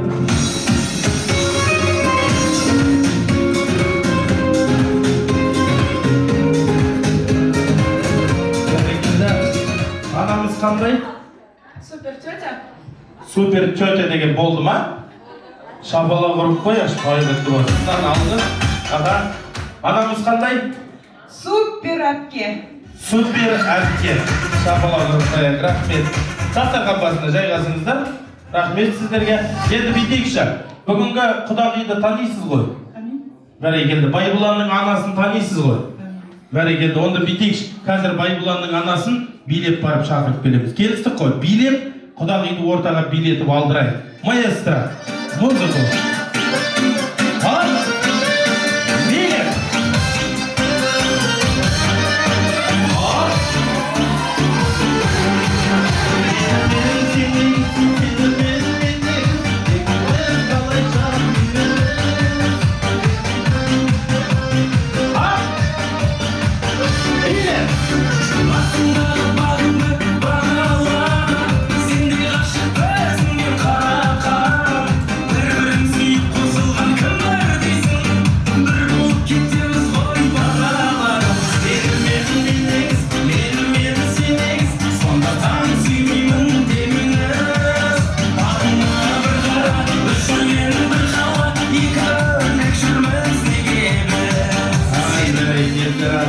Той құтты болсын. Аналарымызға, қос аналарымызға қос алақанды аямайық шағайын. Той құтты болсын. Айқайға құласа берсін. Енді құрметті қадірменді жақсылар, ортаға жайдан жай емес, ортаға нағыз құдағи атағын алдырайын деп отырмын. Рұқсат болса, мама, секірмейсіздер, жүгірмейсіздер, келіңіздер. Мына қолдан ұстайықшы, бір-біріміздің қолымыздан ұстайық. Олай емес, қазір уайымдамаңыз, асықпаңыз, бәрі. Екі қолдан ұстайық, мама, екі қолдан ұстайық, той құтты болсын. Ал, аналарымызға қол соғамыз ба? Рахмет. Мына қолдан еріп ұстатып қойды деген жарыстар ағайын. Мына екі алақан, Алла берса, ұлды да қызды да тәрбиелеп өсірген, бір қолмен бесікті, бір қолмен әлемді тербеткен алақан. Осы алақанды мен алтын көпір деп алайын ағайын. Алтын көпірлеріңіз ешқашан ажырамасын. Тойларыңыз құтты болсын. Енді рұқсат болса, қыз алып жатсыз ғой? Бәрекелді. Қыз беріп жатсыз, я? Иә. Бәрекелді. Анда ақжаулық бәрін алып келіңіздерші Құдай үшін. Маманың есі шығып жатыр мына жерде. Той құтты болсын. Енді рұқсат болса, құрметті ағайындар, мама көңілді құдағиға аударыңыз. Енді 2 жас бақытты болсын ба? Болсын. 2 жас бақытты болсын ба? Болсын. Онда екеуің тыныш жүріңдер, жарай ма? Той құтты болсын. 2 жас бақытты болсын десеңіздер, 2 құдағи тыныш жүру керек. 2 құдағи тыныш жүрсе, әлем тыныш. Дұрыс па? 2 құдағи тыныш жүрсе, ағайын туыс тыныш. 2 құдағи тыныш жүрсе, 2 жас тыныш. Енді рұқсат болса, құдағи қыз алып жатқаннан кейін бүйтіп айтасыз. Құдағи, біз ешқашанда ұрыспаймыз. Құдағи, біз ешқашанда ұрыспаймыз. Шапала құрып қойып, иә? Бәрекелді. Мама, қыз беріп жатсыз ғой? Қыз бергеннің назы бар дейді, сіз бүйтіп айтасыз. Құдағи, біз ешқашанда ұрыспаймыз. Өзің бастамасаң. Құдағи, біз ешқашанда ұрыспаймыз. Өзің бастамасаң. Мен той құтты болсын, молодцы. Енді бүйтейікші, бүгінгі Байбұланның бір ауыз сөзбен жақсы жағын, сіз Гүлназдың бір ауыз сөз жақсы жағын айтасыз, иә? Кеттік. Байбұлан қандай? Ұлыңыз қандай, құдағи? Ұлыңыз қандай? Красавчик. Қызыңыз? Красавица дейді. Ұлыңыз? Сабырлы. Қызыңыз? Ақылды. Ұлыңыз? Суперсына. Қызыңыз? Супердоча. Екеуің ұжырсып тұрсыңдар ғой, байқадыңдар ма? Анау мынандай, анау супер, анау пупер деп. Молодцы, той құтты болсын. Той-тойға ұласа берсін. Енді бүйтейікші, мына құрметті қадірмен жақсылар, құрметті қадірменді ағайын туыстар, екі анаға бір қол соғып қояйық, иә? Алдыменен той құтты болсын, құдалықтарыңыз 1000 жылдық болсын, күйеу бала 100 жылдық болсын. Алла берсе, міне мамасына қарап тұрмын ғой. Мамасына қарасам, аузына сізде жүрегі көрінеді. Шаш жұлатын едеге құсамайды. Аллаға шүкір, 100% табыстасаңыз болады деген ниеттемін. Енді әйелдер қауымы никогда төс қағыспаған, қазақтың салт дәстүрінде жоқ. Әйелдер қауымы бет сүйісіп өзінің ізгі ілтипаттарын білдірген. Мәңгілік құдағи боламыз ба? Боламыз. Мәңгілік құдағи боламыз ба? Боламыз. Тату тәтті өмір сүреміз ба? Сүреміз. Тату тәтті боламыз ба? Боламыз. Шабала құрмаймыз ба ағайын? Рахмет. Қанша немере хотите? Алла қанша береді? Қанша немере хотите? Бәрекелді, бүйтейік. Екеуіңіз де Алла деп отырсыздар ғой, ұстаңыздар, жібермеңіздер никогда. Енді бүйтейік, қазір қанша немере хотите, сонша рет беттен сүйеміз. Келістік қой? Біз бірге санаймыз. Кеттік ал. 1, 2, 3, 4, 5, 6, 7, 8, 9, 10. Құдай, Байбұланың мамасы 60 үй сүйіп атыр ғой, өзі тумағаннан кейін разница жоқ қой ол кісіге. Молодцы, бір шапала ұрып қояйықшы. Осы әулетте 5 ұл, 5 қыз келсін дегендер бұл шапала ұрып қояйық. Енді арнайы анамыздың атынан сізге камзол және де ақ жаулықта анамыз болғаннан кейін ақ орамалды табыстайық. Қойылысты болсын.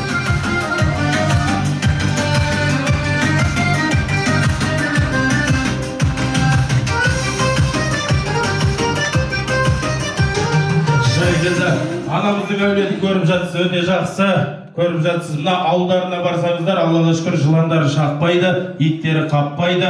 Бүгінгі анамыздың әулетінде жігіттер жағы никогда жұмыссыз жатпайды, келіндер де жұмыссыз жатпайды. Бүгінгі жігіттер Дастан ағадан бастап, міне Жанат ағам бар, Аллаға шүкір, бір-бірін никогда сатпайды.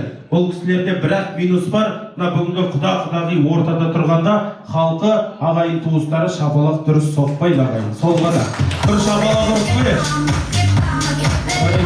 Той құтты болсын. Кеше бір ұзатуда болдым. Үйтіп мамамыз көңіл күйіңіз қалай десем, жақсы дейді, билеп жүр, ойнап жүр. Енді қызын ұзатып жатыр ғой.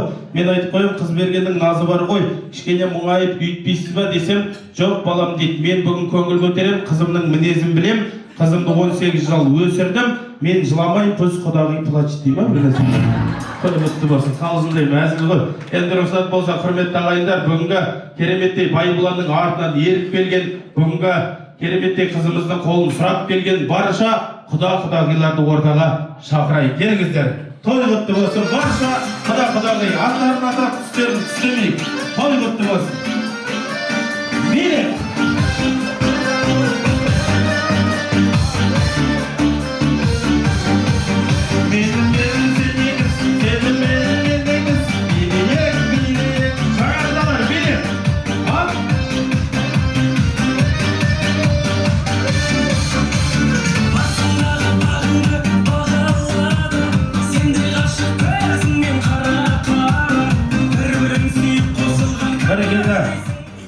Ал, құдағилар, қош келіп жатсыздар. Тойымыздың төріне, асабаның алынына келіп жатсыздар. Енді рұқсат болса, мына 2 жасты ортаға алдырып берейін. Қазақтың салты дәстүрі бар, қызымызға сырға салып, бүгінгі ықылас ниетімізді Аллаға шүкір қолымызға қондыратын бақ құсымыз болып санасын. Ортаға бүгінгі кереметте әр адамның ертегісі дейді. Отыра беріңіздер, 2 жас. Той құтты болсын. Енді рұқсат болса, ертеде ешкі жүні бірдеде. Талдықорған қаласында кереметтей қылықты қыздарыңыз Гүлназдың ұзату тойын жасап жатқан жайымыз бар. Қолын сұрап келіп отқан Байбұлан, бүгінгі күйеу балаларыңызға бір қошемет ұрыңыздар ағайындар. Байбұлан күйеу балаларыңыз орнынан тұрып қояды, халық шапалақ ұрып қояды. Байбұлан оң жаққа қарайды, сол жаққа қарайды. Жолда біреу жетіспейді. Сүйген жарын қолынан ұстап тұрғызады, халық шапалақ ұрады. 2 жас бір-біріне қарап тұрып, 2 жас бір-біріне қарап тұрсаңыздар, кәдімгідей кеуде болып, бір-біріне қарап тұрып, Байбұлан өзінің сүйген жарын Гүлназдың 2 бетінен ұстайды. Халық шапалақ ұрады. 2 бетінен ұстап тұрып, жаным, біз мақсат армандарымызға бірге жетеміз. Мен бақыттымын, Аллаға шүкір сені бүгін үйге алып кетемін деп Одан кейін екі бетінен ұстап тұрып, жаным Москваны көрсетейін ба дейді. Ойбай. Маңдайынан сүйет. Халық шапалақ ұрады ағайын. Сол кезде ұл жолдас орнынан атып тұрып, Байбұлан, сен красавчиксің дейді. Байбұлан, сен красавчиксің. Рахмет, ұл жолдас орнына қайтадан отыр. Байбұлан, сен красавчиксің деп ұл жолдас атып тұрып, бүкіл даусымен айғалайды. Талдықорған қаласы екіге бөлінгенше ал. Орнынан ұл жолдас атып тұрады. Байбұлан, сен красавчиксің деп айғалайды. Байбұлан, сен красавчиксің. Бәрекелді, халық шапалақ ұрады. Сол кезде қыз жолдас орнынан атып тұрып, ей ұл жолдас оттама, қамада красавчик деп айғалайды. Қалжыңдай шапалақ ұрып қояшы ағайын. Екі жасты ортаға алдырамыз ба? Құрмет қошеметпен мойнымызды бұрайық, алақанды соғайық, екі жасты ортаға алдырайық. Той қызды бастағайық. Екі ғашық бол, екі ғашық. Екі ғашық,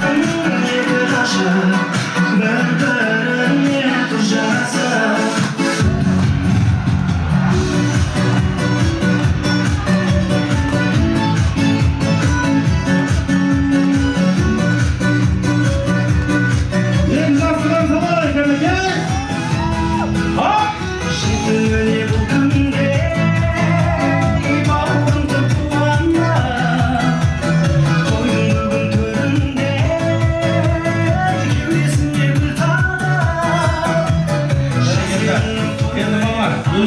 Келініңіз Аллаға шүкір, Алла берітса, қолыңызға қондырып жатсыз, маңдайынан сүйіп, бүгінгі өзіңізден аумай қалсын деп таңдайына түкіріп қойсаңыз болды. Той құтты болсын.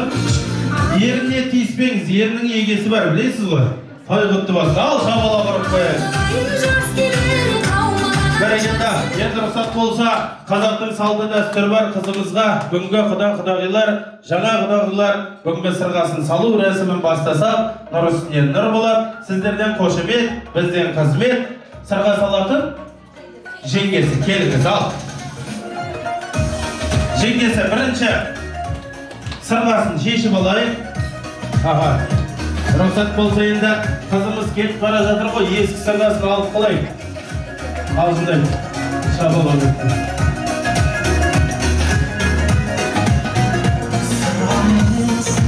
Ha?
Bir koşemet ұрып қояш ағайын, той құтты болсын, той қаласын ал, сүйген жарыңыздың қасына бара қойыңыз, той құтты болсын, өз жерде тұрып, енді екі жасқа бір тілек айтып жіберейік, құрметті қадірмен жақсыларым, бүгінгі тойларыңыз құтты болсын, ал, жаңа құдағилар, жаңа құдашалар, тойларыңыз құтты болсын, екі жасқа ізгі тілектеріңіз болса, осы екі жастың өзіне айта қойайық, той құтты болсын. Ал, бірінші анасынан бастаймыз ба, әпкесінен ба? Той құтты болсын. Анасынан бастай 9 ай 10 күн көтерген бүгінгі кереметтей Байбұланның анасына бір қошемет ұрып қояйық. Ал құрметті Гүлнар құдағи, екі баламыз бақытты болсын, ұзағынан болсын. Енді Байбұлан, Гүлназ, енді ол самое главное в жизни вы делать, кешірім сұрасам, орысша сөйлесем. В жизни вы делаете самый главный шаг, это семейная жизнь, это дальше ваше продолжение. Байбұлан сына, ты фундамент Ты как зальешь этот фундамент, она так и будет стоять. Гульназ, доча, ты стена, ты уют в этом доме. Все в твоих руках. И дождь, и снег, и буря, и жара. Все может быть в этом доме. Чтобы не было этой трещины, главное взаимопонимание и уважение друг к другу. Потом у вас будет все превосходно и прекрасно. Я верю вам, Байбла. Мы все верим. Я от всех тебе говорю. Я верю в тебя. Бақытты болыңдар. Сол қызықтарына тоймай бізде жүре берейік. Тек тойда ғана кездесейік, аман болайық. Өйстіп күліп ойнап жүре берейік.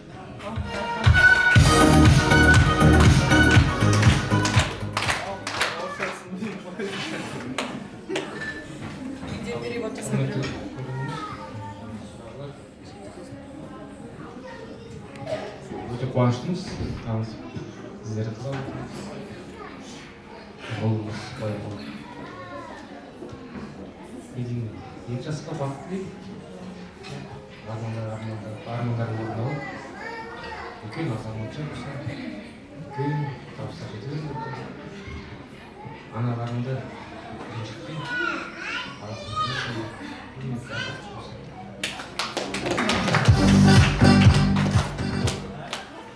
Гүлнар ханым, мына мәпелей баялап өсірген қызыңызды ұяңыздан шырғалы отырсыз. Осы енді анаға ауыр тиетін күн енді негізі. Бірақ енді екі жасын тек бақытты болуын тілейік. Екі жас бақытты болсын, шаңырақтары биік, керегелері кең, терезелері тең болсын. Алақаныңызға қондырғалы отырған қызымыз ибалы, инабатты келін болсын осы шаңыраққа. Бақытты қыламын деп келген адал келін болсын деп тілеймін. Осы ұядан шыққан күнің құтты болсын. Бар жақсылық тілейміз екі жасқа. Бетке ұстар, үлгілі отбасы болыңдар.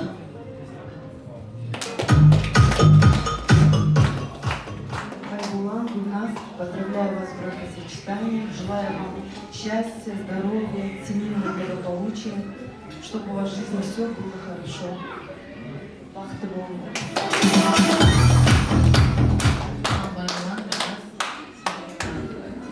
Барлығына жақсылық тілеп жатыр. Сол Алланың құлағына шалынсын. Сендер бақытты болыңдар, екі жаққа да сыйлы болыңдар. Сіздерге не айтарым? Тату тәтті, әрқашан да той көп болсын, немерелерің көп болсын. Бақытты болыңдар.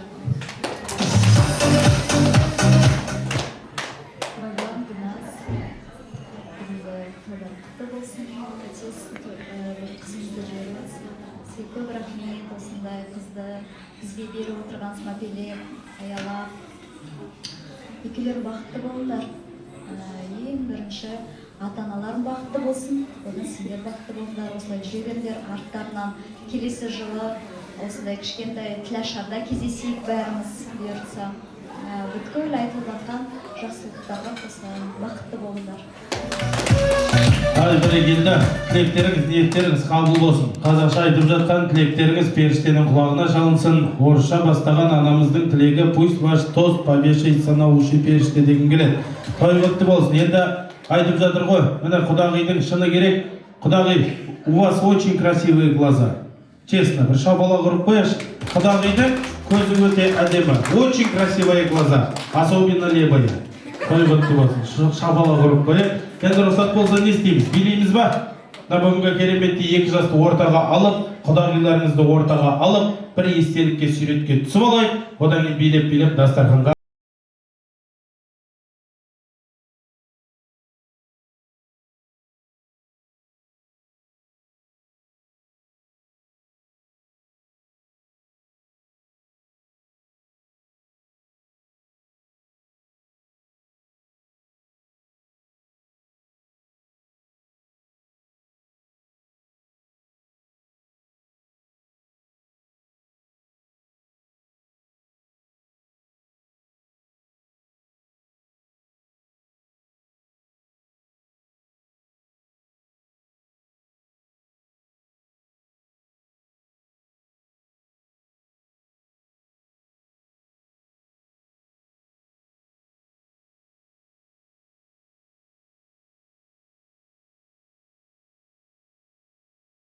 toyxonaның төріне қалғанымыз билеп дастархан басына келіңіздер. Той құтты болсын.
Өтерханда қарада, қарақшының басқалары далада. Туған елім, туған жерім, туған тіл осылардың алдында бәріне кетер садаға. Асаба боп кеп тұрмын Гүлнара деген анама, Гүлнара анам той жасап Гүлназ деген балаға. Осындай той көп болсын Қазақстан деген даламда, Талғорған деген қаламда. Гуси-гуси гагага, ес хотите да-да-да. Зима пришла халада, жел соғып тұр далада. Вообще не қол соқпайсыздар, он шықпа сізге тамада деп бір тамадаға қол соғып қоятындар болса. Бәрекелді, енді рұқсат болса, құрметті қадірмен жасылар, бүгінгі кереметті торқалы тойымыздың ең тәтті жері құда дегізген, құйрық бауыр жегізген, құйрық бауыр жемесең несіне құда дегізген дейді. Құрметті қадірмен ағайындар, бір жақта құдасын құдайындай сыйлайды дейді. Бүгінгі кереметте құйрық бауырда табыстасақ нұр үстінен нұр болады. Ал енді жыбой айтатын адамдар болса жыбой айтайық, болмаса музыканттың кереметте бүгінгі әнімен ырғалатып шығаратын боламыз. Ал, ән айтатын апалар бар ма? Ән айтпаймыз ба? Ал кеттік. Той құтты болсын. Құда дегізген маэстро. Жібек!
Той қонақтарына да табыс edeyim, шұғытты болсын, той құтты болсын. Екі жақтың айтылған тектері жастардың өсіміне негіз болады. Ал құдалар, сыйластығымыздардың арамызда тек жол. Қандайда майландырып кеудені жайландырып жатса, құрметті қадірмен жақсыларым, төсқақтарды ортаға алдырайын, төсқақтардың майын қатырмай, мына бүгінгі төсқақтарды баршамыз дәмдатып отырайық. Арнайы құда-құдағиларға төсқақтар табыс етілсін, той құтты болсын. Ал, аға жеңгелер, келіңіздер, төсқақтар табыс етейік, құдалардың алдына қойайық, келіңіздер.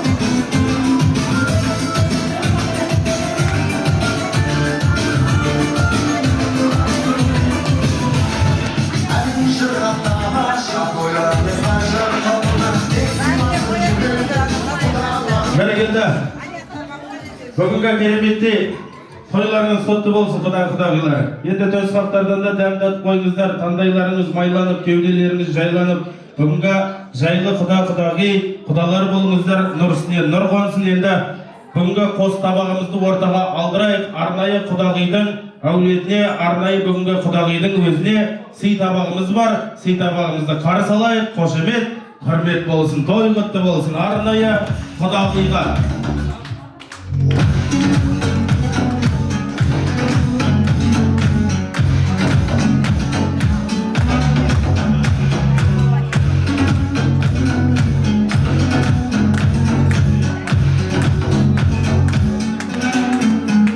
Бәрекелді. Ал енді ата салт дәстүріміз, құрметті қадірменді ағайындар, аттан сүрінсек те салттан сүрінбей, бүгінгі кереметте салт дәстүрімізді сіздерге паш етіп жатқан жағдайымыз бар. Енді рұқсат болса, мына бүгінгі киелі ақтастырғанымызда күйеу баламызға төс тартсақ нұр үстіне нұр болады.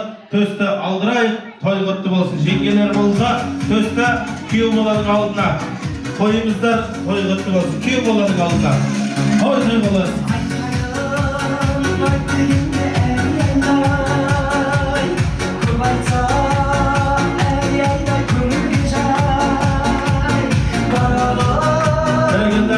Енді төсті жайдан жай беріп жатқан жоқ, күйеу баламда бүгінгі кереметте Аллаға шүкір күйеу бала болып жатсаң, төс тартады. Мына той біткенше андағы төсті тауысуға Алла нәсіп етсін саған, иә? Той-тойға ұласа берсін. Ал, құрметті қадірмен жақсылар, алдарыңыздағы дәмден алып отырыңыздар. Бүгінгі кереметте сұлуда сымбатта Қазына шоу би ансамблінің кезекті биін тамашалайық, той құтты болсын. Қазына шоу би ансамблі, встречайте ағайын, той құтты болсын.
Астана шоу ансамблі, сұлуды сымбатты Талбұранның қыздары керемет бүгінгі екінші биімен таңғалдырып жатыр.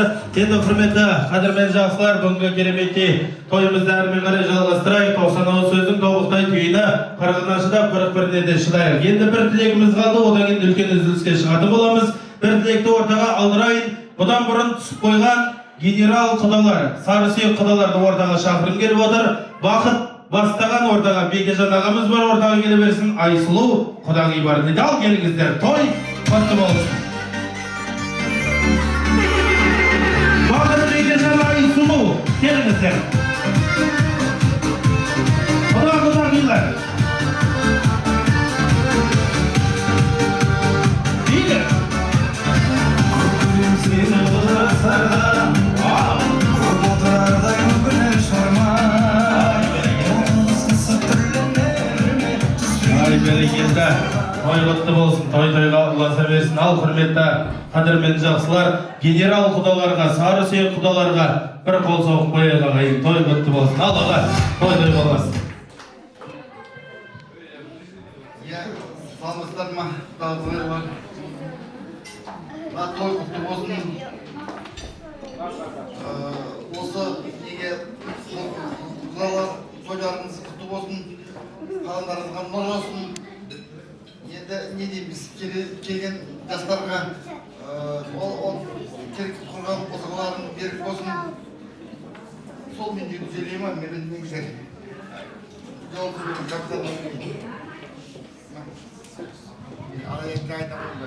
Құрметті қонақтар, бүгінгі тойға келіп отырған адамдарыңызға бөліп өтсін. Құдалар, сіздердің төрген алған орындарыңыз құтты болсын. Мына бүгін Гүлнар құдағи қызын ұзатып отыр, құтты болсын. Балдай батып судай сынсын. Қызымыз не дейміз, екі бала бақытты болып, босағалары берік болып, тек қана шаңырақтары биік болып, бақытты ғұмыр кешіңдер. Сол енді той құтты болсын.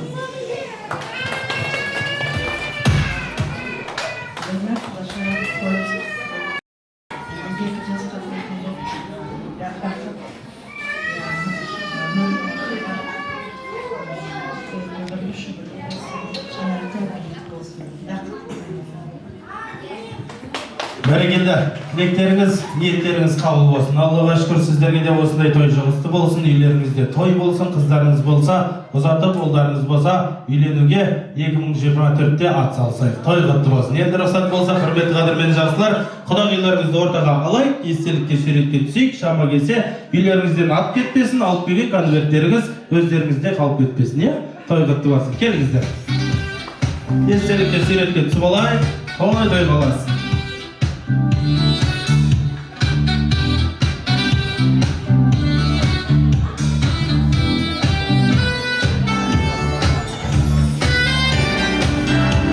Бәрекелді, құда-құдағилар, билеп-билеп дастархан басына жайғасайық, тойларыңыз құтты болсын, келіңіздер.